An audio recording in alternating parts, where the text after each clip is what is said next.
La evolución no es un proceso lineal, es más bien como un árbol, con ramas principales, secundarias y terciarias que se extienden en todas direcciones. Stephen Jay Gould. Hola y bienvenidos. La evolución es un proceso constante que ha moldeado a la vida en la Tierra durante millones de años. Aunque cada especie es única y tiene su propia historia evolutiva, a veces dos especies pueden evolucionar de manera similar para adaptarse a similares ambientes o nichos ecológicos. Esta es la idea detrás de la hipótesis de la evolución convergente. Cuando hablamos de evolución convergente, es importante tener en cuenta que no estamos hablando de especies que están emparentadas cercanamente. En lugar de eso, hablamos de especies que han tenido que evolucionar de manera similar, debido a que han tenido que enfrentar similares desafíos y presiones evolutivas. Un ejemplo muy común de evolución convergente es el de los animales voladores. Aves, murciélagos e insectos no tienen relación cercana en términos de su historia evolutiva, pero todos han evolucionado la capacidad de volar para adaptarse a similares nichos ecológicos. Esto nos demuestra cómo la selección natural puede moldear a las especies de manera similar para adaptarse a similares ambientes. Otro ejemplo de evolución convergente es el de los mamíferos marinos, como los delfines y las ballenas. Han evolucionado similares formas de adaptación para vivir en el agua. La evolución convergente se observa en todos lados. Otro ejemplo de esto es en plantas como los cactus y los aloes. Ambos tienen características similares para sobrevivir en ambientes áridos y con poca agua, como espinas para reducir la pérdida de agua y hojas gruesas para almacenar la misma. La evolución convergente nos muestra cómo la selección natural puede moldear a las especies de manera similar. Esta teoría fue desarrollada por el biólogo británico Sir Alister Hardy en el siglo XX. Hardy sugirió que la evolución convergente podría ser una explicación para la similitud de formas y funciones en diferentes especies que aparentemente no parecen ser cercanas. Sin embargo, la idea de que diferentes especies pueden evolucionar de manera similar no es nueva y ha sido discutida por biólogos y naturalistas durante siglos. Por ejemplo, en el siglo XIX, el naturalista británico Alfred Russel Wallace ya había sugerido que la evolución podría dar lugar a la apariencia de una serie de similitudes morfológicas e incluso bioquímicas, si se daban las condiciones similares.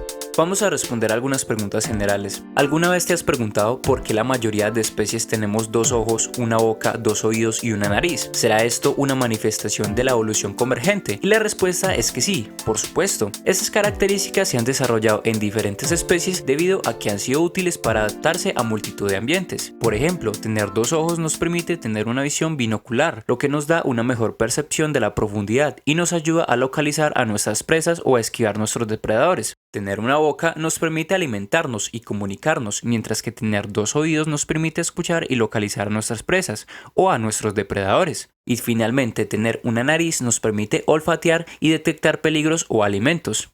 ¿Y por qué tenemos solo una boca en lugar de dos? Pues la verdad, esto es algo que no tiene una respuesta concreta aún, pero podemos intuir, sobre todo gracias a la evolución convergente, que primero, la función más básica y primordial de la boca es para alimentarnos, ya que multitud de especies en el reino animal directamente no la utilizan para comunicarse, o no la utilizan tanto. Incluso nosotros mismos podemos prescindir de ella, aunque la comunicación sea menos efectiva. Nosotros no nos comunicamos solo por la boca. El lenguaje corporal cumple un papel básico en nuestra comunicación. Ver a otros animales que tienen esta característica nos va dando las respuestas. La boca está hecha para comer, primordialmente. Es difícil decir con certeza por qué tenemos solo una boca en lugar de dos, pero es posible que la evolución simplemente haya seguido un camino en el que una boca resultó ser suficiente para satisfacer las necesidades de alimentación y comunicación de los organismos. Esta misma respuesta se puede extrapolar a la nariz. Con una es más que suficiente. Ninguna especie ha necesitado dos bocas o dos narices para funcionar bien.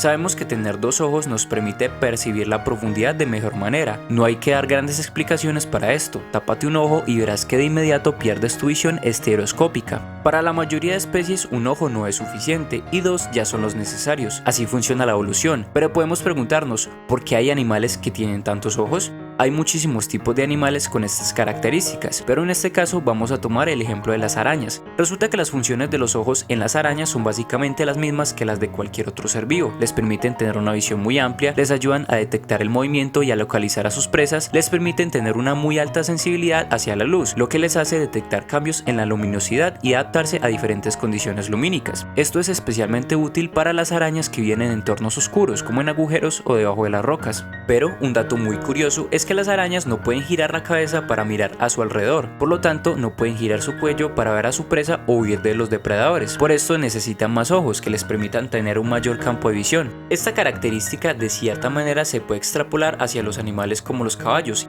Tienen dos ojos como nosotros, pero los tienen en la parte lateral de su rostro, y esto es debido a que aunque pueden girar su cuello como nosotros, lo hacen de una forma mucho más lenta y torpe, al ser animales con una complexión física que se inclina hacia lo largo. Si tuvieran los ojos delante de su cara, no tendrían la velocidad suficiente para mirar hacia atrás y no podrían prevenirse de manera óptima de algún depredador. Nosotros sí podemos hacer esto de manera casi inmediata y por eso no necesitamos los ojos a los lados. Un caballo puede ver atrás de su cabeza en una medida mucho más amplia que nosotros, pero esto les hace tener un pequeño punto ciego en toda la parte posterior de su rostro. Las características evolutivas se desarrollan según las particularidades del entorno. Hay animales súper extraños que tienen rasgos físicos e incluso químicos que se alejan bastante a los de nosotros, al punto de parecer casi extraterrestres. Pero de hecho, su existencia termina de probar poderosamente que la evolución es de hecho un hecho irrefutable. Las especies se adaptan de la mejor manera en su entorno y la naturaleza encuentra características que funcionan en una gran variedad de entornos y las desarrolla de manera convergente. Todavía el video no se acabó, de hecho ahora viene lo más interesante. Como la evolución hasta ahora parece convergente, esto quiere decir que hay ciertas probabilidades de que los seres con características físicas antropomórficas no sean exclusivos del planeta Tierra. Cuando hablamos de antropomorfidad nos referimos a seres que tengan forma humana. Múltiples especies inteligentes a lo largo y ancho del universo deberían tener cualidades físicas parecidas a las de los seres humanos. Puede que no todas, pero sí es muy probable que hayan especies que morfológicamente sean parecidas a nosotros o hasta físicamente exactamente iguales. Vamos a empezar haciendo un pequeño ejercicio de lógica y jugando un poco con la estadística. El universo es absurdamente inmenso, así como en tu cuerpo hay un promedio de 7000 cuatrillones de átomos, o sea un 7 seguido de 27 ceros. En cualquier galaxia suelen haber cantidades igual de exageradas de estrellas, y más grande aún son las cantidades de planetas que existen solo en una simple galaxia promedio. Hay que tener en cuenta que nuestra galaxia, la Vía Láctea, es como una pequeña mota de polvo en comparación de otras galaxias que se han descubierto.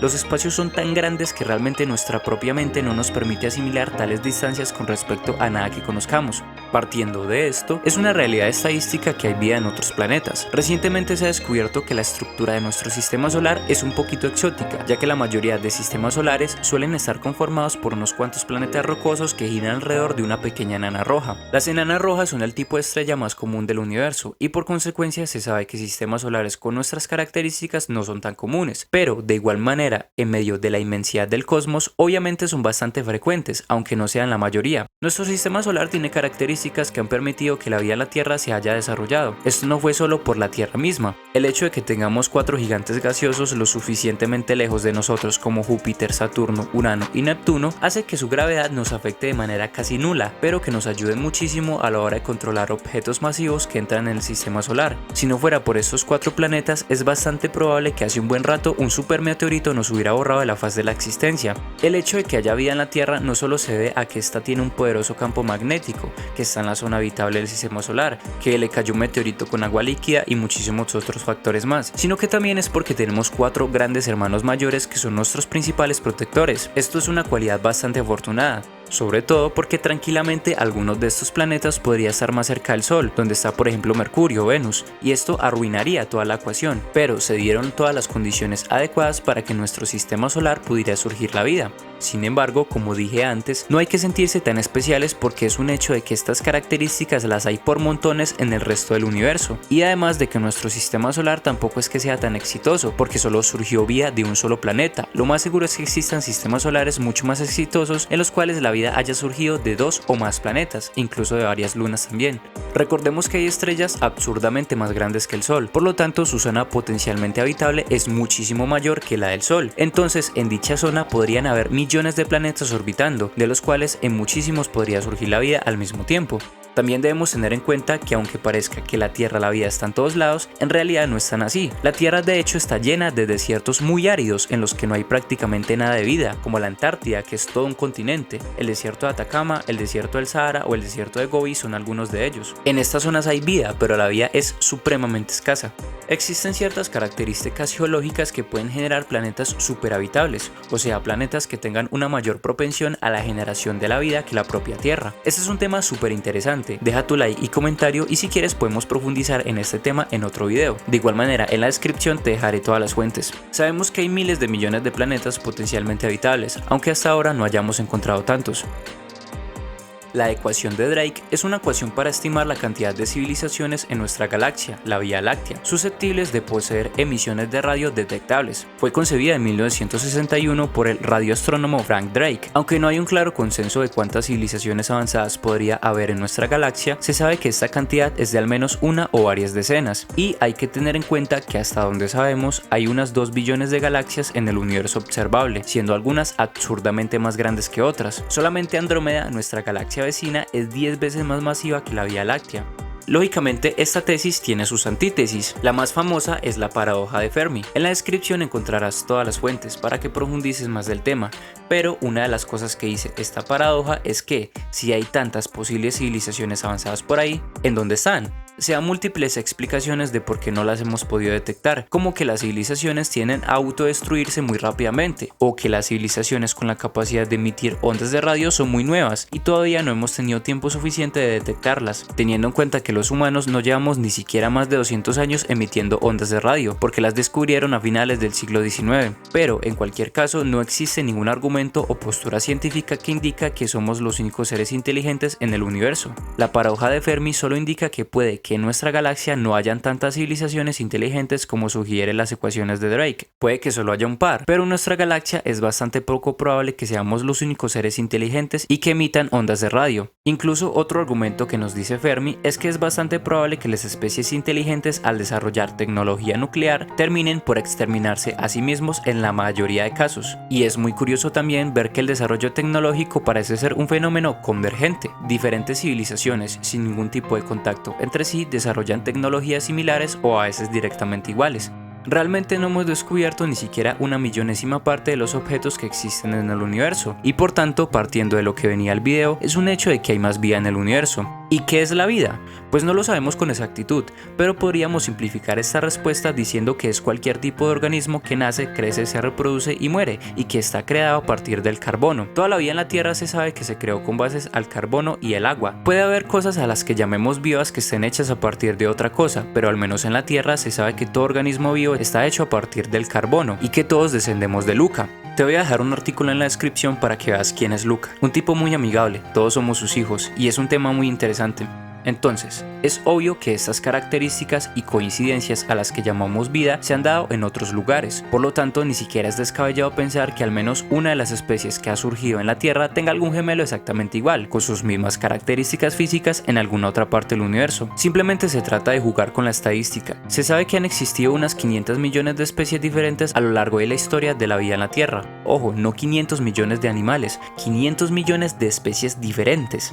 Es de hecho extremadamente probable que en algún otro planeta con condiciones ambientales similares a las de la Tierra, que lo más seguro es que los hay, haya surgido al menos una especie que sea exactamente igual a alguna especie que ha surgido en la Tierra. Realmente las posibilidades son enormes, casi que infinitas.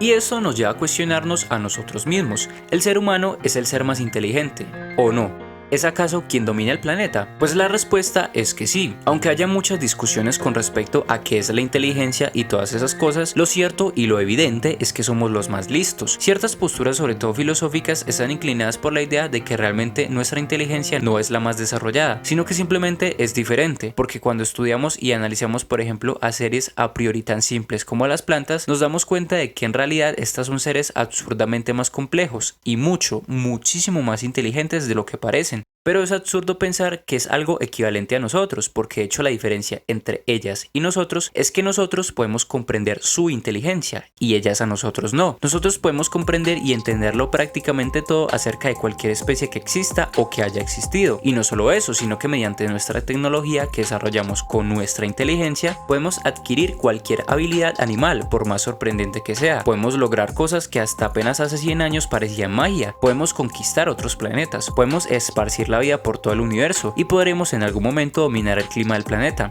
Hasta hace no mucho tiempo yo era de esos que solía pensar que el ser humano es una plaga, y la verdad es que no lo somos. Somos quienes dominamos, y al ser los dominantes podemos elegir si actuar como plaga o no. Podemos elegir si seguir usando nuestra vieja maquinaria industrial que destruye el planeta o innovar mediante nuestra tecnología a maquinarias industriales y de consumo que no dañen al planeta o que al menos lo afecten de manera mínima. Una plaga destruye y se autodestruye. En cambio nosotros, aunque el cambio climático nos va a golpear muy fuerte, no nos va a exterminar. Eso es un hecho, porque cada vez son más eficaces y asequibles las tecnologías verdes. Cada vez más estamos siendo más consistentes del daño del plástico y usándolo menos, y encontrando alternativas que no contaminan. Nosotros podemos elegir si talar árboles o no, y si los talamos los podemos replantar. Podemos volver a hacer verdes los desiertos, podemos volver a traer a la vida especies que hemos extinguido, podemos limpiar los ríos contaminados e incluso crear ríos y lagos nuevos. Yo no sé tú qué concepto tengas de plaga, pero hasta donde yo sé, una plaga no puede hacer esto. Entonces ahora vamos al siguiente punto del video. ¿Por qué somos la especie dominante? Pues déjame adelantarte que no solo se debe a nuestra inteligencia. Hay muchísimos animales con un potencial intelectual inmenso, pero lo de nosotros ha sido una mezcla de características físicas adecuadas más la inteligencia y la cohesión social. Somos un animal que actúa en manada, a diferencia de por ejemplo los pulpos. Somos un animal cuya morfología le permite maniobrar una enorme diversidad de armas y herramientas, a diferencia de por ejemplo los perros. Tenemos un cerebro bastante más grande en relación con el tamaño del resto de nuestro cuerpo, pero eso no fue el único factor que nos permitió ser lo que somos. Y de igual manera, el cerebro se ha ido desarrollando a medida que nosotros fuimos cambiando nuestros hábitos alimenticios y de vida en general. No voy a meterme en este tema a profundidad porque el video duraría 3 siglos, pero te dejo una pequeña pregunta. ¿Cuántos animales conoces que comen carne cocinada? Ahí te dejo para que investigues el dato.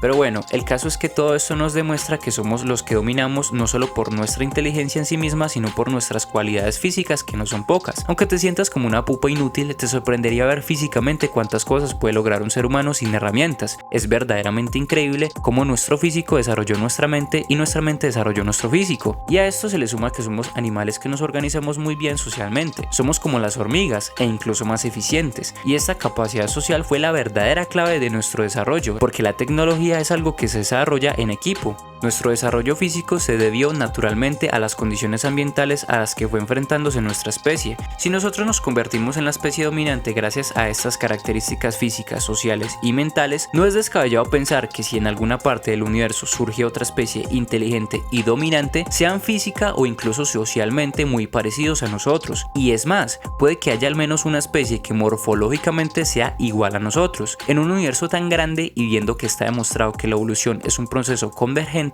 nada es imposible. Ojo, que con esto no estoy afirmando que el universo esté lleno de seres humanos o de criaturas humanoides, simplemente digo que las posibilidades son bastante grandes y además de que en medio de este proceso pueden haber muchas variantes, pueden haber humanoides que se hayan quedado en una etapa muy primitiva o que incluso sean una especie que sirve como ganado para otra especie más fuerte o avanzada. El hecho de que las características que nos permitieron a nosotros dominar acá en la Tierra sean las que ya conocemos no quiere decir que necesariamente sean las únicas características que permitan que una especie sea la dominante en otras partes del universo. Pueden haber seres allá afuera más desarrollados que nosotros y que no nos parezcamos en absolutamente nada, pero de que tenemos humanoides extraterrestres es algo casi seguro.